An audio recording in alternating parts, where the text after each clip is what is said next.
Bom dia, pessoal, tudo bem? Como vocês estão? Espero que muito bem.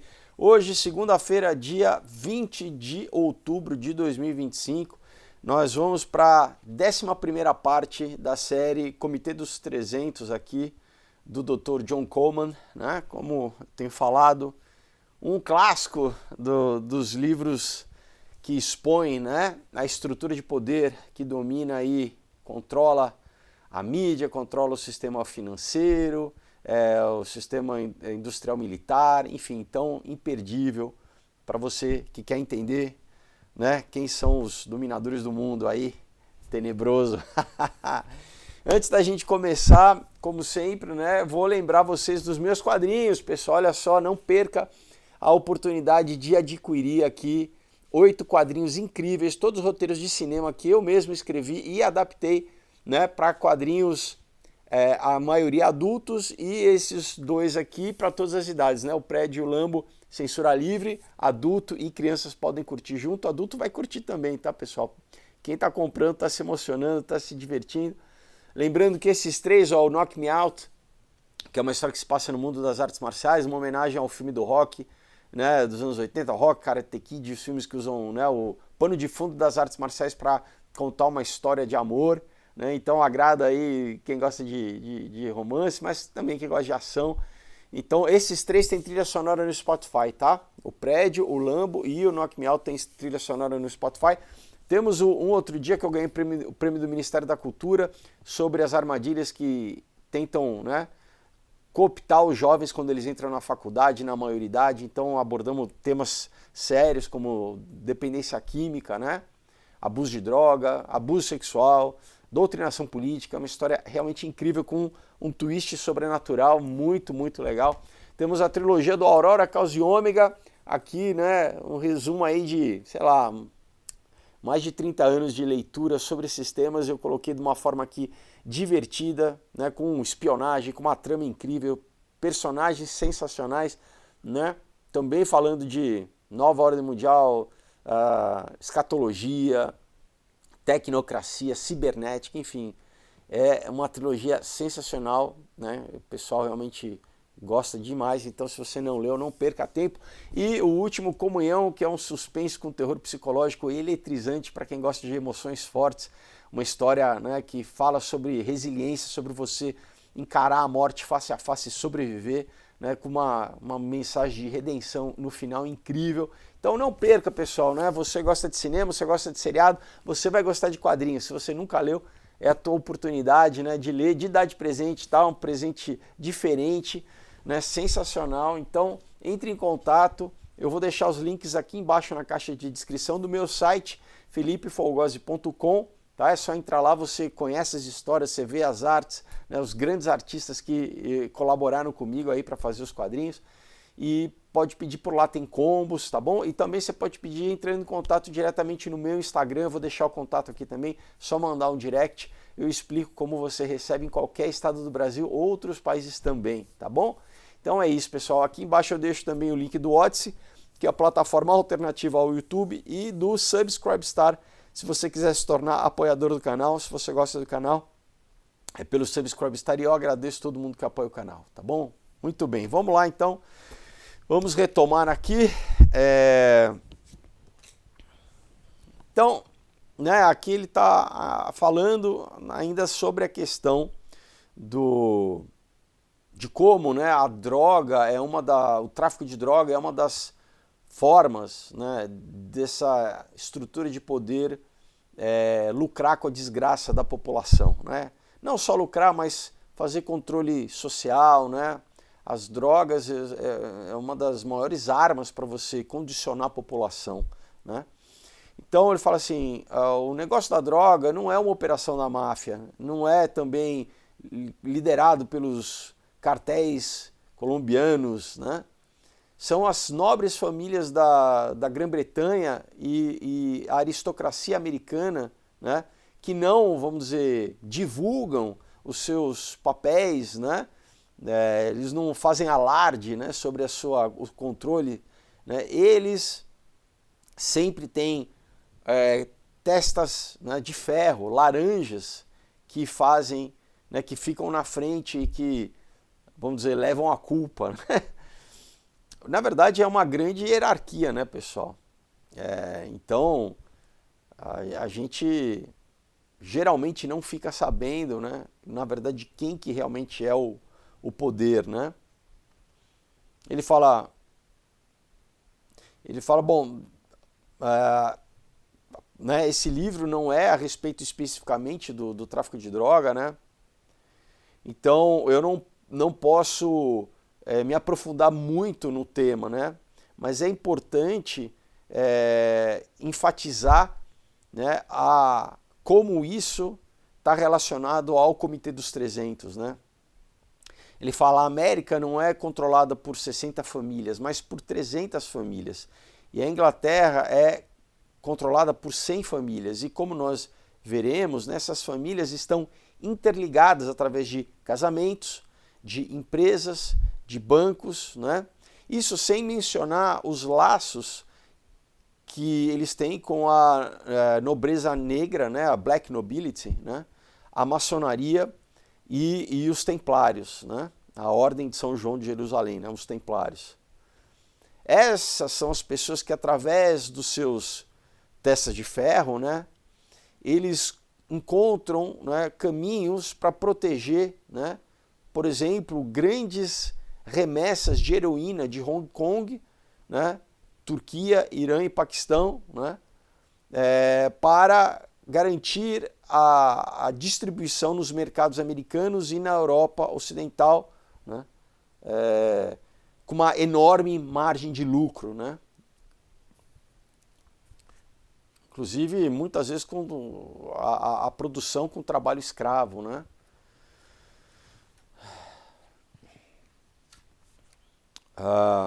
Então, os líderes, né, desse tráfico de droga no Comitê dos 300 provavelmente não têm a consciência sobre os milhões e milhões de vidas que eles destroem todos os anos. Eles são gnósticos, né? Eles são membros do culto a Dionísio, a Osíris ou pior, né? Na verdade, tanto o culto de Dionísio quanto Osíris, na verdade, eufemismos para satanismo, né, pessoal? Para eles, né, essas pessoas comuns estão lá para serem usadas para os seus propósitos. Então, é essa visão dessa elite, né, que muitos são doutrinados desde a infância, né? Basicamente são traumatizados também, né? Passam por rituais, muitas vezes são abusados, inclusive sexualmente, para criar traços de psicopatia e eles já terem uma dessensibilização a respeito do outro ser humano, né? Eles crescem sem empatia do outro, são geralmente gente que não cresce sem carinho, pessoal. A gente sabe, né, como recentemente isso tem sido, né, mais falado a respeito de MK Ultra e tal, mas isso é muito antigo, né? Essas famílias já, vamos dizer, na sucessão dos seus filhos, já traumatizam os filhos para, vamos dizer, criar dirigentes, né? Criar dirigentes aptos a controlar a massa. Então, como é que você faz isso? Você realmente traumatiza a criança, né? Para ela não conseguir se associar com outro ser humano. Não só essa parte traumática, mas toda a doutrinação, né, de falar assim, olha, nós somos elite, nós somos diferentes, né, os outros estão para ir para te servir, os outros são gado, né, os outros são escravos, olha a plebe, né, você é nobreza. Então, é um condicionamento que é difícil, né, o ser humano... Só Deus, né? Só uma intervenção divina realmente para transformar e quebrar essa doutrinação imagina, né? Uma criança, desde criança sendo educado para isso, né? Educado e traumatizado. Então, ele continua aqui, ele fala, os seus altos sacerdotes, né? Como por exemplo o Bulwer Lytton e o Aldous Huxley, né? eles pregam o evangelho das drogas como sendo uma substância benéfica, né? Não só eles, né? Eu cito mais recentemente o Timothy Leary, né? Apesar do Timothy Leary não estar no mesmo no escalão de poder, por exemplo, do Aldous Huxley, que era um socialista fabiano, mas o Timothy Leary era, né, estava abaixo na hierarquia, mas era um iniciado também, né? Era um asset, né? Da CIA, por exemplo. Ele era né, qual seria a tradução correta, né? Um apontado, né, da CIA. Né? Então o Huxley ele diz o seguinte, né? Para o uso privado diário, né, sempre houveram intoxicantes químicos. Isso é verdade, isso remonta ao livro de Enoque, né, pessoal? O livro de Enoque fala que os anjos caídos, que entre outras coisas, né, o uso de droga, de pegar, de saber que planta que iria romper o véu dimensional, queria produzir estado alterado de consciência para acessar o mundo espiritual, isso foi ensinado pelos anjos caídos, né, segundo o livro de Enoque, entre outras tecnologias, né, como astrologia, né, todo o ocultismo, né, como metalurgia para fazer arma, para fazer guerra, né, mas a parte farmacêutica, né, isso foi ensinado, porque como que o homem ia saber que planta, né, pegar e isso foi literalmente ensinado. E é verdade, então, o uso de ópio é milenar, né? Você tem uso de cocaína como a planta base, a pasta base, é milenar, né? Cogumelo, todos esses princípios que se encontram na natureza, né? Mas que muitos têm que passar por um processo, né? E daí você fala, da onde que vem essa tecnologia, né? Não é gratuito, como por exemplo a ayahuasca, que você tem que misturar duas plantas diferentes, né? Completamente diferentes, para chegar na molécula do DMT, né? Quem sabe, como que pessoas primitivas, povos primitivos, indígenas, sem nenhuma tecnologia iam ter esse conhecimento, né? Enfim, então voltando aqui, ele fala todos os vegetais, né? Sedativos e narcóticos, né? Com todos os seus efeitos entorpecentes, crescem em árvores, né? Por exemplo, alucinógenos que podem ser encontrados em frutas do campo, né? Como ele fala berries, né? Que não são só a amora, né, que na verdade não tem, mas assim, outros tipos de frutinhas do campo, né, que têm efeito alucinógeno. Ele fala, isso tem sido conhecido dos humanos desde tempo imemorial, né, remonta a história. Ele fala, e para esses modificadores de consciência, a ciência moderna tem adicionado uma cota de sintéticos, né? Então, para o seu uso irrestrito, o Ocidente só tem permitido o uso do álcool e do tabaco.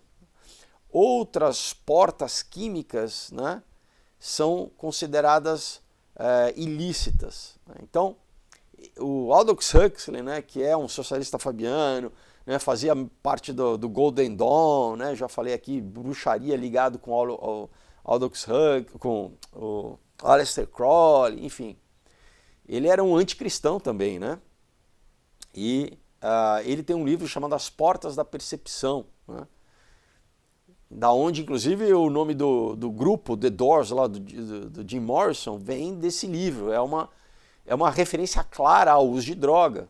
Né? Então, né, fazendo uma ponte rápida aí com a contracultura dos anos 60, era exatamente uma banda que foi promovida, né, porque o pai do Jim Morrison era da inteligência americana, né, da Marinha especificamente. Então foi mais uma das bandas usadas durante os anos 60 para promover essa disruptura social, né?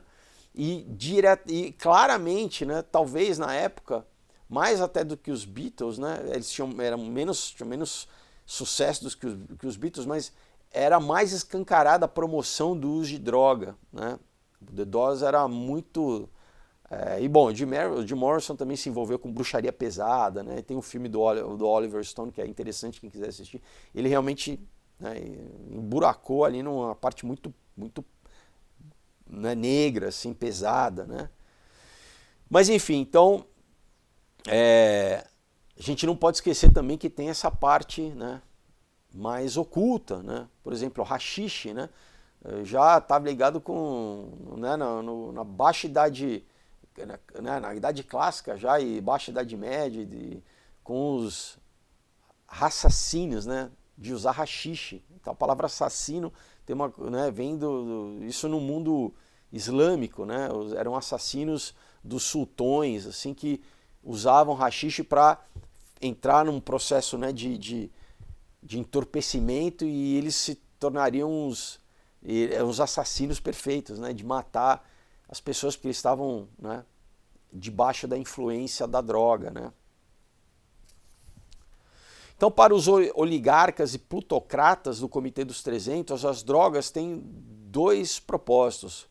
Primeiro, né, trazer colossais somas de dinheiro, e segundo, eventualmente, transformar a maioria da população em zumbis, né, drogados, que irão mais facilmente serem controlados do que aqueles que não precisam de drogas, né? E como punição para a rebelião, eles iriam controlar, né, o suprimento de drogas como heroína, cocaína, né, maconha, etc. Então, né, a partir do momento que a pessoa está viciada, não só as faculdades mentais delas estão comprometidas, elas são muito mais manipuláveis, mas você tem agora a capacidade de o quê? Porque o drogado faz tudo para ter a droga, né? Então você tem uma rédea na mão, né, dessa população que basicamente está escravizada. Então ela vai obedecer para ter acesso à droga. Então por isso é necessário legalizar as drogas, para que esse sistema monolítico, né, desse monopólio, né, que tem sido, né, preparado, né, para ele fala que em 1991, né, ele já estava sendo, né, eles já estavam tentando passar isso como lei, né, do que? Da regulamentação, né? Então, o Instituto Real de Relações Internacionais, né, eles, num documento deles, eles dizem o seguinte, entre aspas, né, tendo sido combatido pelo cristianismo, né, e com a questão do desemprego também, aqueles que têm estado sem trabalho por 5 anos ou mais, né, eles provavelmente se voltam para a igreja, ou eles buscam consolo nas drogas. Então, o papel do Instituto Real de Relações Internacionais está colocando em oposição direta o cristianismo e a dependência química. Por que você acha que eles combatem o cristianismo, pessoal? Por quê? Porque eles sabem que é uma alternativa contra o controle social que eles querem através das drogas, né? Então ele fala, isso significa que o controle total, né, do tráfico de droga, ele tem que ser completado, né, estabelecido, para que os governos de todos os países que estão debaixo da nossa jurisdição possam deter o monopólio sobre o controle da população através da provisão, né, da droga, né? Então, bares de droga irão... Ele está fazendo como se bares de droga, né? O que a gente vê hoje, por exemplo, nos Estados Unidos, em vários estados que estão localizados, você tem isso, cafés de droga, né? Bares de droga, lojas de droga, como em Amsterdã também, né? Então, ele fala, esses lugares, né, eles irão cuidar, né, da população viciada, né? E isso irá fazer com como potenciais revolucionários contra eles mesmos, né, contra o sistema deles, eles vão ser, vamos dizer, tornados em inofensivos dependentes, né, que não terão vontade própria. Né? Tá bem claro aqui. Então, ele volta aqui, continua, né? Há uma ampla evidência de que tanto a CIA quanto a inteligência britânica, especialmente o MI6, já tem gasto, né, pelo menos uma década em direção a esse objetivo, do que? De legalizar as drogas. Né? O Instituto Real de Relações Internacionais, né, usou o trabalho de toda a vida do Aldous Huxley e do Bowler Lytton como uma planta, né, um mapa, um guia para, vamos dizer, estabelecer esse estado onde a humanidade não mais irá ter vontade própria, né, no governo da nova ordem mundial, né, que está rapidamente se aproximando. Isso aqui ele escrevia antes, pessoal, né, sem considerar o que a gente está vendo hoje do controle social também com mídias sociais, com a questão da tecnologia, com a questão, né, do crédito social. Né?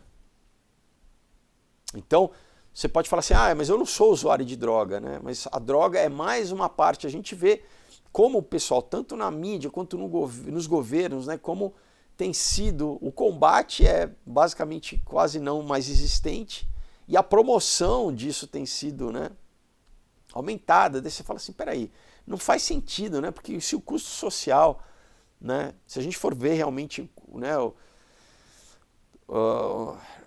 o custo social das pessoas, né, da degradação social que isso causa, por que isso obviamente não é falta de tecnologia? Pessoas têm satélite no mundo inteiro, você sabe muito bem onde estão os campos, por que esses campos não são, né, destruídos, né? Por que as famílias, tem todo um discurso falso, não, é uma cultura de subsistência das famílias. Não, você planta, né? Planta outras coisas, você tem comida, vai plantar comida, não vai plantar droga, né, pessoal? Mas é porque não é o interesse, né? E ele fala, bom, novamente, vamos ver o que o alto sacerdote Aldous Huxley diz a respeito disso. Então, ele está citando o Aldous Huxley novamente. Entre aspas, em muitas sociedades, né, em diferentes níveis de civilização, tentativas têm sido feitas para fundir o uso de drogas com, ele fala, na verdade, com a intoxicação das drogas com a intoxicação de Deus. Então ele está fazendo, né, tentando estabelecer uma relação entre droga e religião. Na verdade, a verdadeira fé não tem droga, né, pessoal? Mas é fato que no paganismo, porque, de novo, né, para se ter contato com entidades, uma das formas, entidades demoníacas, né, uma das formas é droga, diretamente, né, farmaquia, o que está na Bíblia, lá em Deuteronômio já está proibido, né, Deus já proíbe, isso é coisa de milênios, não é novo, né, pessoal? Mas para xamanismo, né, paganismo, pagelança, né, você tem constante o uso de algum tipo de droga, né, seja álcool, seja, né, ayahuasca, né, daime, seja DMT, né, DMT é o mais moderno, né, que a galera é sintético, mas a galera toma e tem contato com entidades, né? Ketamina, por exemplo, muito cientista, muita galera do Vale do Silício vai lá para Burning Man e toma ketamina, né? E eu li o livro aqui do John C. Lilly, o cara já nos anos 60 já tomava ketamina, droga sintética, e tinha contato com alienígenas, né? Então, vamos retomar aqui. Ele fala, na Grécia Antiga, por exemplo, o álcool tinha o seu lugar estabelecido nas religiões, né? Então, nos cultos dionisíacos, por exemplo, né? Então, onde, né, Baco, de onde vem Bacanalha, né, toda essa coisa já havia, né, óbvio que também tinha a questão do rituais sexuais também, magia sexual ligado, né? Então ele fala Dionísio, Baco, ó, ele continua aqui, então, são citados, né, frequentemente eles eram considerados verdadeiramente divinos, né? Então a proibição completa, né, de químicos, né, de agentes químicos, né, pode ser decretado, mas não enforçado, né? Então ele basicamente indo contra a legislação, né? Aqui ele falando contra a legislação, por exemplo, norte-americana, né? Então você vê que a elite, né? Por isso que a esquerda, né, fazendo lobby a favor das drogas, liberando as drogas, porque, né, de novo, tem várias funções para eles, não é só a questão econômica, né? Então ele continua aqui, vamos considerar um outro tipo de droga, ainda não descoberta, né, que provavelmente, né, na esquina ali, né, around the corner, né, ele está falando, é a droga que torna as pessoas felizes em situações onde elas normalmente se sentiriam miseráveis, né? Tal droga seria uma bênção, mas uma bênção envolvida com graves perigos sociais e políticos, né? Então ele fala ao criar essa droga da euforia completamente disponível, né? Um ditador, né? E aqui o autor, o doutor Coleman, bota entre parênteses, né? Leia-se o Comitê dos 300, né? Poderiam reconciliar toda uma população, né, com um status quo, vamos dizer assim, né, com um sistema de governo, aonde para um governo para o qual seres humanos com alto respeito, né, que se respeitem, não teriam lugar nesse governo, né, nesse estado das coisas, vamos dizer assim, nessa sociedade, né. E é o que a gente já está vendo hoje, estamos vendo já há vários anos, mas em 2025 isso é cada vez mais patente, né, pessoal? Então, por isso que a gente precisa sair um pouco só do espectro político, como se fosse só um discurso meramente político de esquerda e direita, não. Isso é muito a superfície, pessoal, que só é uma etiqueta que denota coisas muito mais profundas a respeito de aspectos completos da vida, né? Lembra, eu já li para vocês aqui o livro do Bertrand Russell, né? Que é socialista fabiano, era amiguinho do Aldous Huxley, né? No livro O Impacto da Ciência na Sociedade, onde ele fala claramente no livro, né, pessoal, que essa sociedade, né, que a revolução final, que inclusive o próprio Aldous Huxley fala, né, que a revolução final, que o Aldous Huxley fala que as pessoas irão amar a sua própria servidão, né, as pessoas vão gostar de serem escravas, né? O Bertrand Russell fala, né, nós vamos criar uma geração de pessoas completamente dependentes, né, através, então ele fala do que? Alimentação, drogas, né, e leis, né? Leis, leia-se também cultura, né, vamos dizer, doutrinação política, enfim. Então, mas a parte, então, alimentação muito, né, de deixar as pessoas cada vez mais fracas, né, cada vez mais doentes, né, uma alimentação pobre, né, sem qualidade, né, de proteína mesmo, né, homens com altas doses de estrogênio, né, para ficarem cada vez menos homens, né, mais feminilizados, né. Aí chega na questão das drogas, né, que é isso, pessoal. Então, tanto drogas recreativas quanto drogas da indústria farmacêutica. Então, o primeiro caminho é a alimentação, né? Faz uma alimentação contaminada e aí as pessoas vão ficar cada vez mais, sem entrar na questão né, das picadas, né? E aí as pessoas vão recorrer a drogas, digo, remédios, vamos dizer assim, né? e quando não, também drogas para conseguir, vão estar todos depressivos, ansiosos, vão recorrer também às drogas, né, para a mente, né, para o espírito, vamos dizer assim, né, para se dopar, né, para tentar fugir da realidade. Junto com isso vem toda a questão também da virtualização, né, fugir da realidade para o mundo virtual, enfim, tudo isso está conectado, né. Então ele fala, né, o autor fala assim, que obra dialética, né, no sentido de eles usando, né, sempre essas oposições para atingirem os seus objetivos, né. Ele fala, o que o Huxley estava promovendo, né, e o que se tornou política oficial do Comitê dos 300, né, e de seus associados, né, como, por exemplo, o Instituto Real de Relações Internacionais, pode ser simplesmente colocado como controle de massa, né? Controle de massa da população. Ele fala, como eu tenho dito, né, todas as guerras são guerras pela alma da humanidade. Então isso é muito sério, essa frase, né? E no fundo, pessoal, é uma verdade espiritual, né? É a única guerra, é a principal guerra, que é uma guerra espiritual, é entre Deus e o diabo, que pela alma das pessoas, né?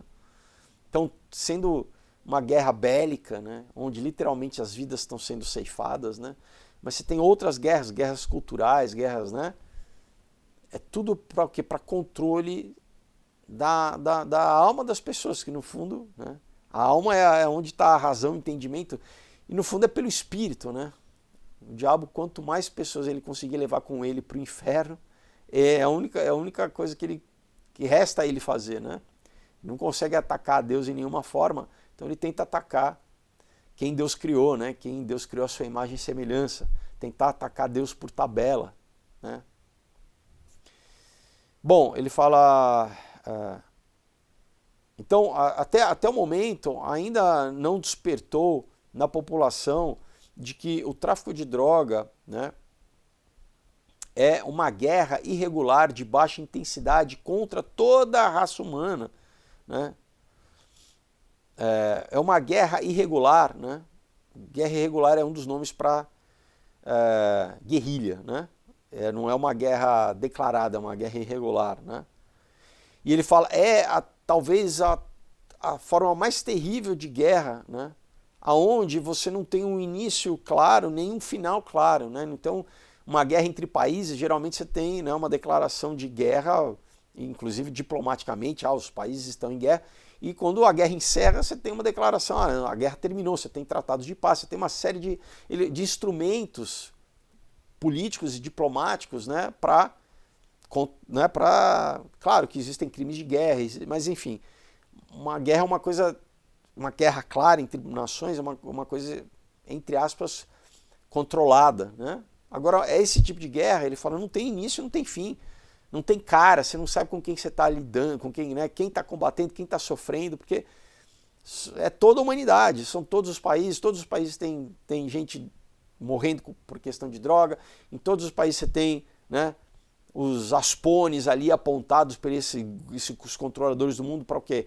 Localmente controlar o tráfico de droga. Então, você não sabe em que esferas da sociedade, né, né, quais são os políticos que estão comprados, né, quais são as empresas que são empresas de fachada, né, então é complicado, né, inclusive para ser combatido, né, é uma forma de proteção deles, né, vamos dizer, essa informalidade, né.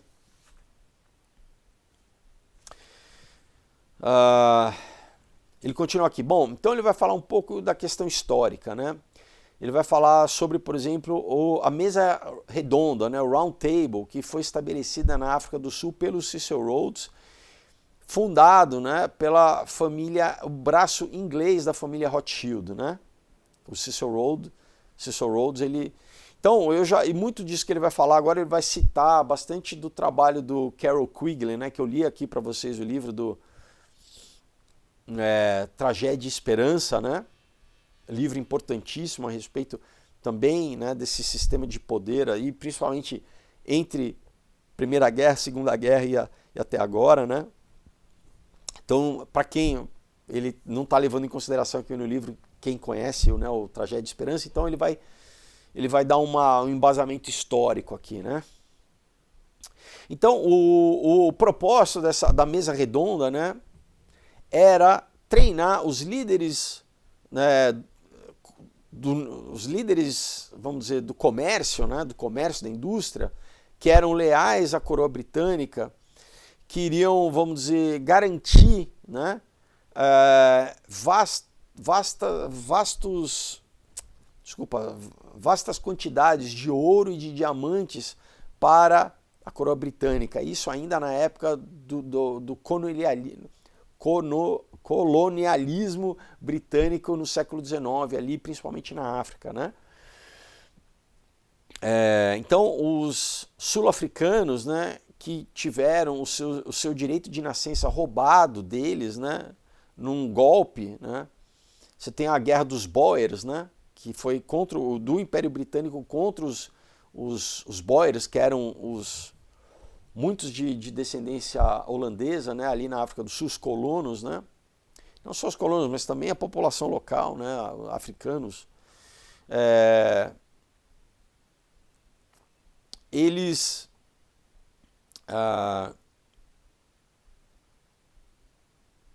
tiveram, né, vamos dizer, através de perder o seu direito à terra, o seu direito, né, à riqueza local, né,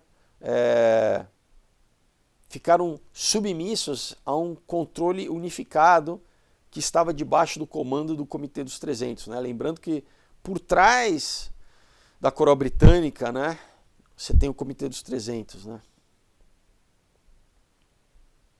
E que isso foi conquistado não é disputado, ele fala, né? Não tem nenhuma disputa histórica a respeito dessa realidade. Né?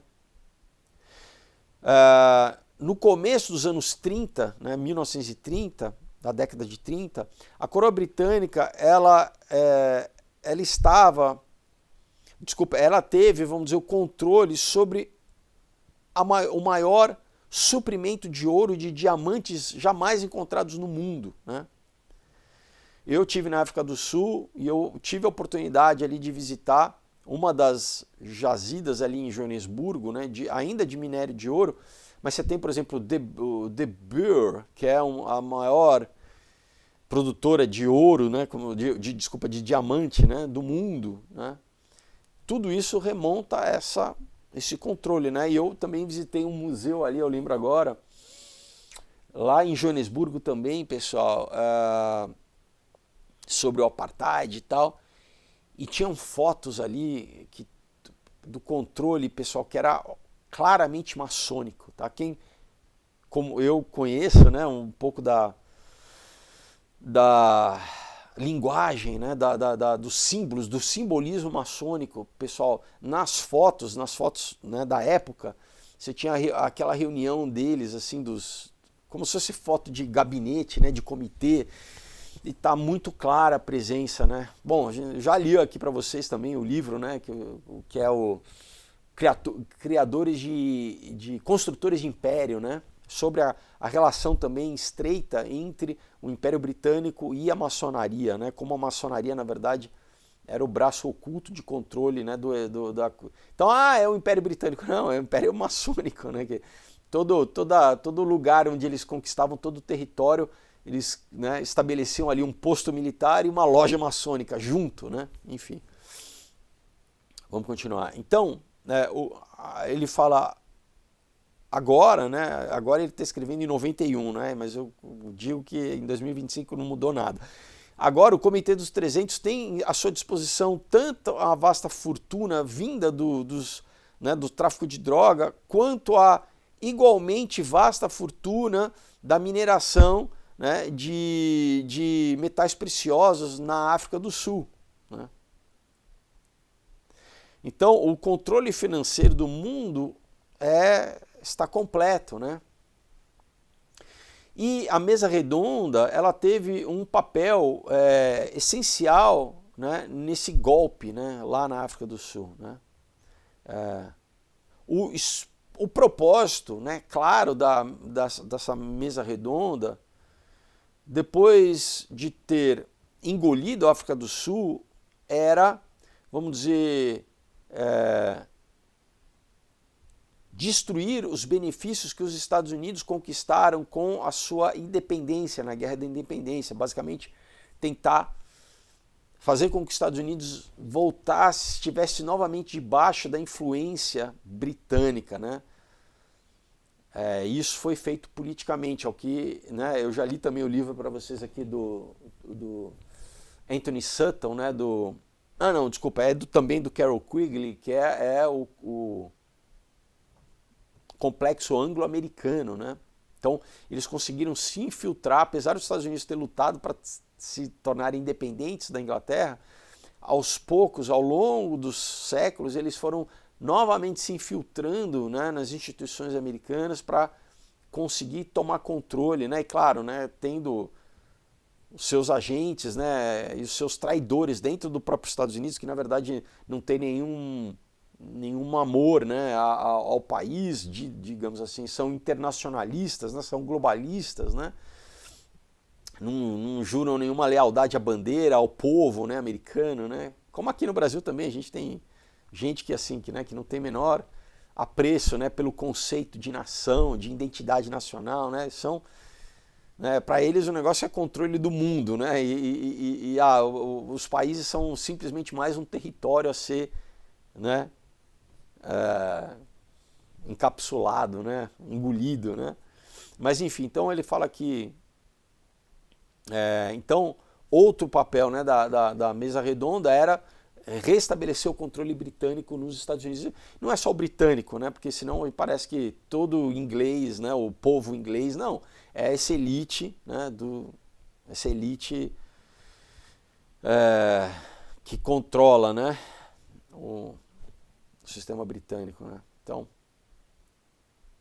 a habilidade de organizar era essencial para tal obra, né? Para tal empenho, né?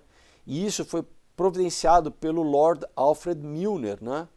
Que era o protegido da família Rothschild em Londres, né? Então era um aspone dos Rothschild, né? O Lord Milner. Usando o rito escocês da maçonaria, né, usando as técnicas, né, os princípios do rito escocês da maçonaria e também a própria maçonaria, né, porque eles se infiltraram na maçonaria desde ali da época né, do século XVIII ali com o Adam Weishaupt, né, do Illuminati e tudo isso, né. Eles selecionavam os membros, né, da mesa redonda. E esses escolhidos passaram por um período de intenso treinamento nas universidades tanto de Cambridge como de Oxford, né? Debaixo dos olhos atentos do John Ruskin, que era um autoconfesso comunista de velha guarda, né? E também do T.H. Green, que era um operativo do MI6, né? E foi o Green, que era filho de um pastor, né, que, vamos dizer, doutrinou tanto Cecil Rhodes quanto o Lord Milner, né, ele cita outros, quanto o George Bernard Shaw, que era da Sociedade Fabiana, né, quanto o Jumar Sachs, que era ministro financeiro do Hitler. E o autor ele fala assim, eu faço uma pausa aqui para lembrar ao leitor que a mesa redonda é somente um órgão, né, dessa vasta rede de controle do Comitê dos 300. Então, de novo, eles têm vários braços, né, pessoal? Então você tem a mesa redonda é um, você tem o Instituto Real de Relações Internacionais é outro, você tem o Comitê de Relações Internacionais que é outro, você tem o Bilderberg que é outro, você tem o Clube de Roma que é outro, você tem a Comissão Trilateral que é outro, né? Geralmente os membros são membros de todos, mas você tem diferentes graus dentro mesmo dessas organizações, né? Dentro das próprias organizações elas são sectarizadas, vamos dizer assim, né? Então tem muito, isso o Carroll Quigley explica bem, né, no Tragédia de Esperança, né? imagina uma cebola cortada no meio, né? Então você tem o centro e aí você vai tendo os anéis, né? Que estão cada vez mais distantes. E, por exemplo, tem a pessoa que está ali no anel 10. Para ela acha que ela faz parte do centro. Mal ela sabe que ela está, vamos dizer, 10 graus afastada do centro do poder, né? Mas é isso. A pessoa, ela não sabe que ela não realmente... ela está sendo... por isso, eles compartimentalizam o conhecimento, inclusive, como uma forma de manter os segredos, né?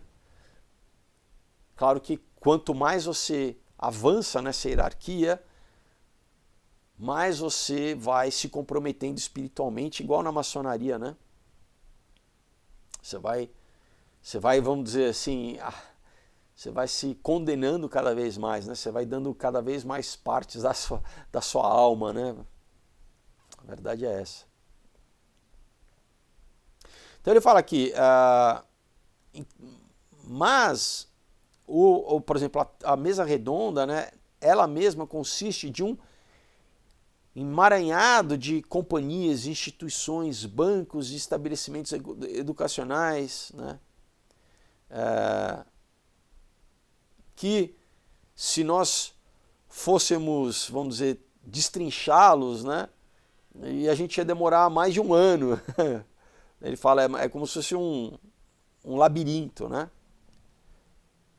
Para você ver todos os desdobramentos, né? Onde eles chegam, por exemplo, universidades, né? Ele fala bancos, instituições, hospitais, jornais, igual a gente vê recentemente BlackRock, né? Por exemplo, e Vanguard, né? Esses fundos. Se você for ver as companhias que estão embaixo desses fundos, é basicamente todo mundo. Você vai, não tem um setor, né, da indústria, da vida nossa, está tudo debaixo deles, né? Então, desde alimento, vestuário, né, tudo, pessoal, eles né? Então, eu fiz esse parente, né, do Vanguard, do BlackRock, porque, por exemplo, agora é tudo uma forma só, né? Você quer uma forma mais fácil de você controlar as empresas do que você ter um fundo, né? Que esse fundo vai aos poucos comprando, né, as empresas, vai comprando as empresas, vai comprando as ações até conseguirem ganhar maioria, né, nos board meetings, né, maioria acionária, né, e quando não conseguem, eles usam de sabotagem, né, para tentar forçar a mão, né, talvez da família, né, se é uma empresa familiar, para vender o controle acionário, né? Então tentam quebrar a empresa, né? Tem uma série de formas de você chantagear, né? Tentar quebrar o negócio das pessoas para, no fundo, o quê? Capturar o controle, né, da empresa. Bom, vamos continuar aqui. Então, esses membros da mesa redonda que estão, né, dispersos ao redor do mundo, né, eles adotam o controle fiscal e as políticas monetárias, né, e a liderança política, né, em todos os países onde eles operam. Então a missão deles, né, é exatamente essa, se infiltrar nos governos ao redor do mundo e influenciar as políticas econômicas, as políticas políticas, né, mesmo, né, o legislativo, né, influenciar.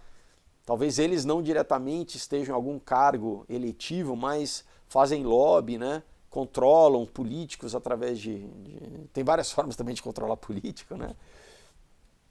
Então, por exemplo, na África do Sul, né, o general Smuts, né, que lutou a guerra entre, né, os ingleses e os Boers, né, que é a guerra Boer, né? Ele, vamos dizer, foi cooptado e se tornou, né, um líder da inteligência britânica, né, e um agente político também, né, que, vamos dizer, obedecia vamos dizer, a coroa britânica, mas por trás da coroa britânica o Comitê dos 300. Né. Nos Estados Unidos, né, anos depois, a tarefa, vamos dizer, de ir erodindo os Estados Unidos, né, por dentro, foi, né, dada a William Yandell Elliott, que é o mentor intelectual do Harry Kissinger. Então, Harry Kissinger, que é o nome mais conhecido, né, da galera, mas assim, ele, por exemplo, estava debaixo desse William Yandell Elliott, que, por consequência, era um agente do Comitê dos 300. Né?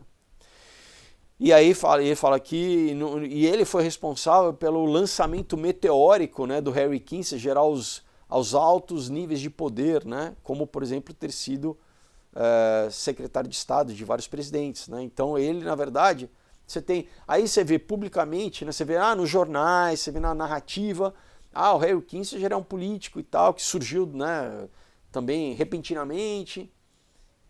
Agora, a quem que ele obedece? Ele obedece ao presidente? Não. Na verdade, ele influencia o presidente para que, imagina, um país inteiro, a maior potência do mundo, esteja debaixo da influência do Comitê dos 300 por tabela. Você está entendendo? Claro que muitos dos presidentes também foram colocados na cadeira de presidente, já por ou ter sido já o Skull and Bones, né? já também ter sido escolhido a dedo ali. E quando o cara tenta se rebelar e fazer, né, como a gente vê o Kennedy, mata, né, simplesmente. Como o Reagan tentou também sair um pouco do script, vamos avisar, teve uma tentativa de assassinato do Reagan, né, assim ele ficou pianinho, né, pessoal. Isso não é de agora, remonta ali o Lincoln, né, assassinato do Lincoln, o Andrew Garfield também, bom, vários presidentes americanos. Então, de novo, é essa máfia que está por trás, que fala assim, bom, esse cara tem um papel público de presidente, né? Papel que vai ficar 4 anos aí, mas é o seguinte, se o cara vai querer desobedecer, a gente mata o cara, né? E ele continua aqui falando assim, o William Yandell Elliott, ele era um americano de Oxford, né? Na verdade, um americano que foi treinado lá em Oxford, né? E que já servia ao Comitê dos 300, né? E isso era um pré-requisito, né, para você ter um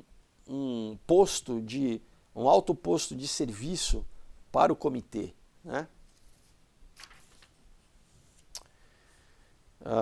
Aí ele conta um pouco, né, de toda a questão da maçonaria e eu vou pular isso aqui. Ele fala, bom, a mesa redonda, né, ela tem na sua principal filosofia, né, colocar os seus membros em posições para formular e para levar a cabo políticas sociais através de instituições sociais, né, aquilo que o Ruskin chamava de, né, para controlar as massas, né, instituições que teriam diretamente controle sobre a massa, né, para manipular a massa. Então, membros infiltrados nos altos níveis, por exemplo, do sistema bancário, eles passaram por um treinamento no Instituto Tavistock, na Inglaterra. Então, de novo, pessoal, né, nenhum desses CEOs são CEOs se os caras não tiverem alinhados com... Eles vão passar por treinamentos, pessoal. E no treinamento você tem pessoas, né, que estão ali vendo se o cara está disposto a obedecer o que os caras querem. Quais serão os benefícios? Ele vai ter dinheiro, ele vai ter, né, os benefícios, né, os filhos vão estar nas melhores escolas, né, melhores escolas entre aspas, porque também muitas dessas escolas já vão estar doutrinando desde a adolescência, né? Por exemplo, na Inglaterra, o Eton College, né? Então o cara já vai entregar o filho para o filho ser doutrinado também para virar uma pecinha para eles usarem mais tarde. Mas enfim, de novo, basicamente se vender, né?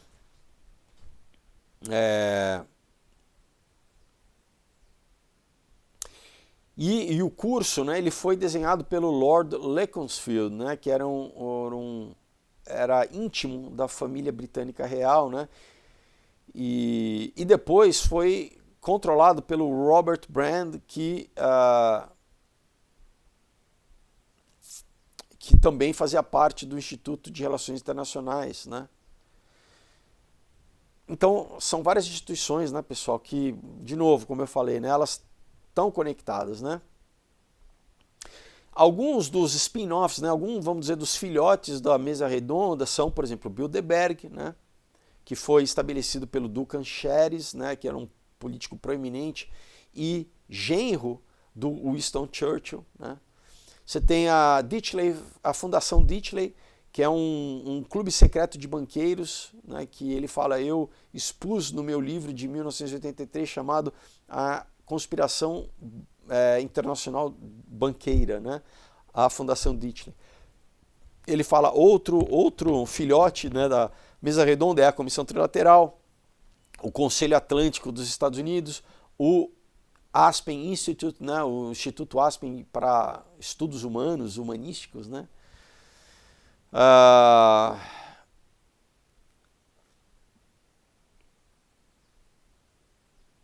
Ele fala, né, a forma com que o Harry Kissinger, que era o principal operador, né, do Instituto Real de Relações Internacionais nos Estados Unidos, chegou ao poder, é uma história, né, de triunfo da monarquia britânica sobre a República dos Estados Unidos. Então ele fala, né, o caso específico do Harry Kissinger, de como você pegou um cara deles, né, e colocou ele numa alta posição de poder, deixa claro a influência, né, não só da coroa britânica, mas no fundo do Comitê dos 300, né, nos Estados Unidos. Ele fala, é uma história de terror, né, longa demais para ser incluída aqui no livro. Ele fala, de todas as formas, né, eu seria remisso, né, se eu não mencionasse, né, alguns dos pontos altos, né, dessa surgimento, né, repentino, meteórico, né, do Harry Kissinger, né? Então ele fala, após, né, uma breve passagem pelo exército americano, começando como um trabalho de motorista para o general Fritz Kramer, né, na Alemanha, na Segunda Guerra Mundial, graças à família Oppenheimer, o Kissinger foi escolhido a dedo para passar por um treinamento no Wilton Park, né? No mesmo momento, ele tinha a patente de soldado. Ele era um soldado raso, pessoal, né? Já em 1952, o Kissinger foi enviado para o Instituto Tavistock, aonde, né, o R.V. Dix pegou ele, né, pela mão e, vamos dizer, transformou, né? Ele passou por todo esse processo ali no Instituto Tavistock de treinamento. E a partir de então, o Kissinger estava completamente disposto a fazer qualquer coisa, né? Depois, saindo do Tavistock, ele foi escolhido para servir debaixo do George Franklin e do Hamilton Fish no Conselho de Relações Internacionais no escritório de Nova York. Então, aí ele já virou um insider, né? Acredita-se que a política oficial nuclear adotada pelos Estados Unidos foi entregue pelo Kissinger durante foi entregue ao Kissinger durante os seus dias de treinamento no Tavistock. Tá? Então, aquilo que veio a ser a política nuclear americana já tinha sido desenhada no Instituto Tavistock e o Kissinger simplesmente implementou, né?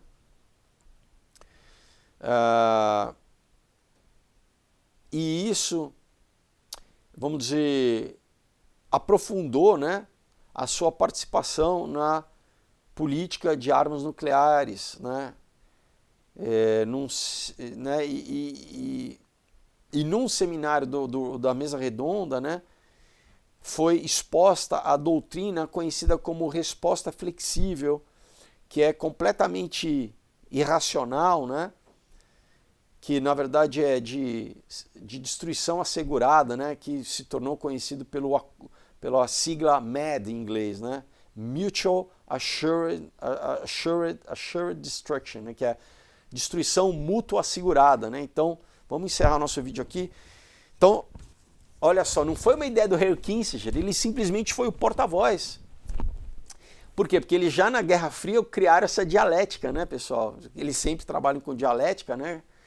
Do quê? De ir jogando, né, os Estados Unidos contra a União Soviética, né? Na verdade, para aumentar, né, a proliferação de armas nucleares para a população, né? Para, vamos dizer, defender para a população a ideia de gastos com arma nuclear. Então você precisa sempre do inimigo, né? Ah, não, a gente está gastando aqui, em vez de gastar com educação, né, é porque a gente tem um inimigo ali e, na verdade, um inimigo que eles mesmos criaram, né? Porque reconstruíram a Rússia no Plano Marshall, eles que deram a tecnologia nuclear para a Rússia, né? Porque o que precisava. Porque sempre, pessoal, se a gente entender, a gente tiver em mente que o plano final é a globalização, é a instituição de um controle global, né? Para chegar a esse final, você tem etapas. E essas etapas é o quê? Né? Lembrando a carta do Albert Pike lá para o Giuseppe Mazzini, são 3 guerras mundiais. A primeira para o quê? Reorganizar o mapa político, acabar com as monarquias, né, europeias principalmente. Primeira Guerra Mundial. Segunda Guerra Mundial, criar blocos, né, intercontinentais com esses estados-nações que acabaram de nascer, que são nada, são bebês, né? Que nasceram no pós-Primeira Guerra Mundial. Então, e a criação de instituições globalistas como a ONU, como o FMI, como o Banco Mundial. E a Terceira Guerra Mundial é o estabelecimento... Não, então vocês veem o processo para chegar num governo global com uma moeda única, né, com uma religião ecumênica global. E o final disso a gente está escrito aqui, né? E nós estamos vivendo os dias de implementação disso, né? Então por isso que é importante a gente estar falando disso para você entender o contexto histórico que a gente está passando, o contexto social e, claro, o contexto espiritual também. Então, se você, ouvindo o vídeo de hoje, entendeu, fala assim, cara, tanta coisa que está acontecendo, né? A gente vive a nossa vida sem imaginar que existem essas... Né? As coisas não são aleatórias, as coisas não acontecem historicamente de graça, né? Não é o que a mídia fala pra gente, porque parece que as coisas... da onde aconteceu a guerra? Não sei, ninguém, né? Porque alguém pisou no dedão do outro e aí de repente começaram a brigar. Não, pessoal, guerra não acontece assim, né? E no fim de tudo, de novo, né? É o nosso espírito, a guerra é pela guerra da nossa, né, pelas nossas almas. Isso que está em jogo, né? Então, se você vendo esse vídeo, né, te deu a consciência de que a gente vive desdobramentos aqui, né, no mundo, que na verdade a origem é espiritual, em que você precisa se posicionar e declarar a tua aliança a Deus, não é... Pessoal, não é subentendido, não.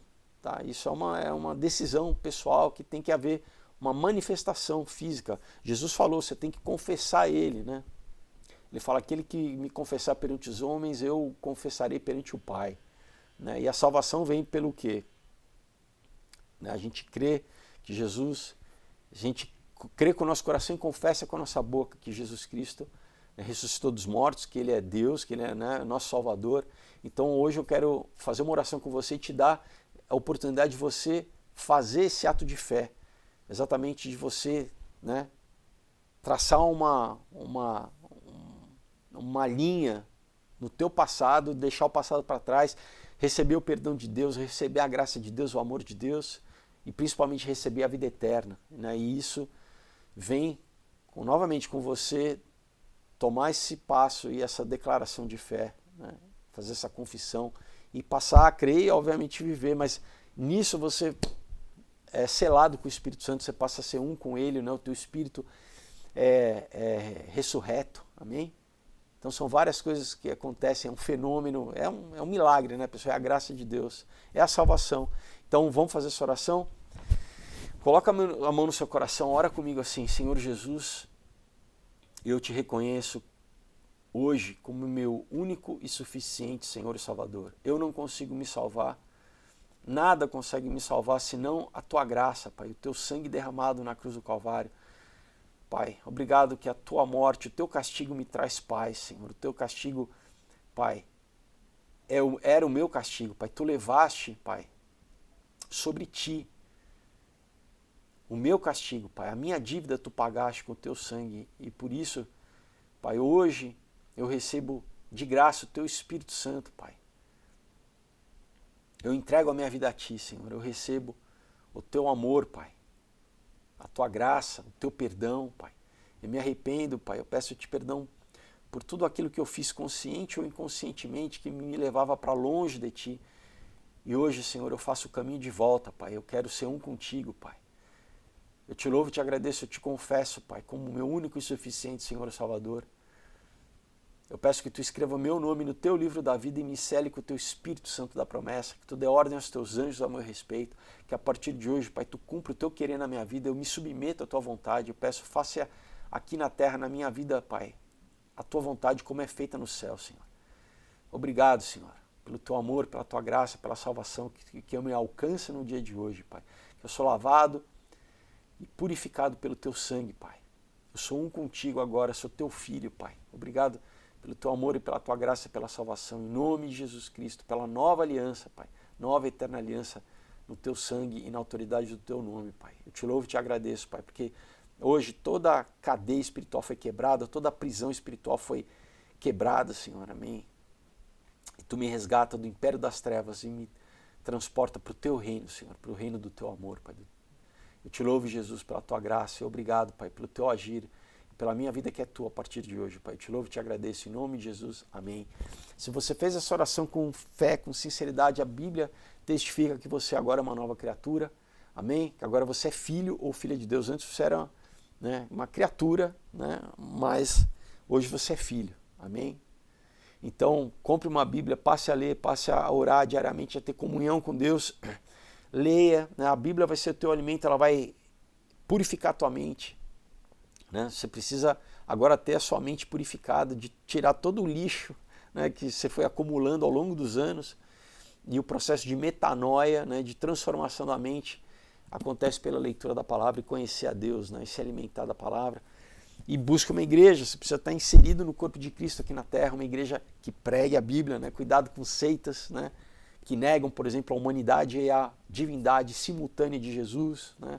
Ou falsas igrejas que pregam, né, esquerdismo, ideologia de gênero, que tudo isso é satânico, na verdade. Amém? Mas ore e peça que Deus te conduza a um lugar onde você vai crescer na graça e no conhecimento dele. Amém? Então, pessoal, é isso. A gente encerra nosso vídeo. Novamente lembro a vocês dos quadrinhos. Vale a pena. Vocês vão se divertir, vão se emocionar, vão refletir também, tá? Então, muitas coisas também acontecem aqui simultaneamente. Vale a pena vocês conhecerem, tá bom? Entre no site, no meu Instagram, manda uma mensagem, os links estão aqui embaixo e vai ser um prazer enviar para vocês, tá bom? Desejo uma excelente semana, pessoal. A gente se vê quinta-feira. Deus abençoe. Tchau.